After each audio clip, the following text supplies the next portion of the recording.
आमच्याच गावात आहे येळूरमध्ये आणि टाकीत साप पडलाय. म्हणजे एक साईडला तिथं आहे. बघूया आता उतरावं लागणार टाकीमध्ये. बांधकाम चालू आहे त्यांचं.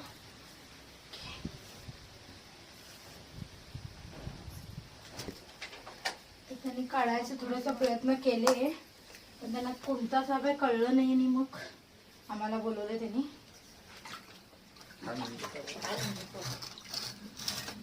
हाय काय आम्हाला अंदाज होता तोच साप आहे. वेरुळा जातीचा साप आहे मित्रांनो.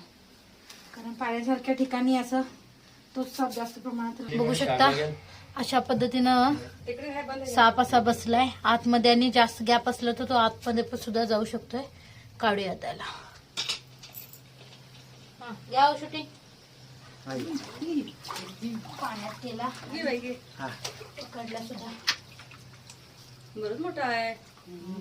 गोल गोल फिरतोय बघू शकता. चावायला कसा तो अटॅक करायचा प्रयत्न केला. आतमध्ये बहुतेक त्याला जागा नसावी. मला वाटलं जागा असेल म्हणून त्यामुळे तो बाहेर आला. असा आ करून नुसता चावायचा प्रयत्न करतोय. त्याला पहिला वरती जाऊया. संध्याकाळी दाखवू द्या. हे बघा वरती उड्या मारून मारून नुसतं चावायला. 20 असते याला. विषारी नाही बिनविषारी साप आहे पण चावतोय फार. आपल्या देशातला सगळ्यात रागीट साप याला म्हणतात.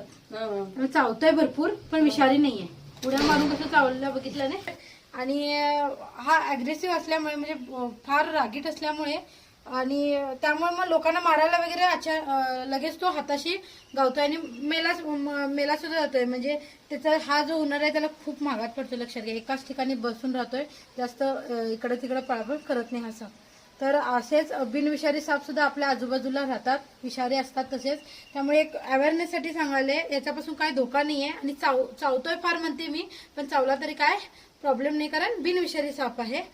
विषारी साप सुद्धा असू शकतात. काळजी घ्या. अरे हा साप जो अतिशय रागीट असतोय लोकांना माहित नसलं आणि हा चावण्याची शक्यता जास्त इतर सापापेक्षा. विषारी बिनविषारीला हा चावून मरत नाही हा शब्द वापर म्हणून सांगितलं.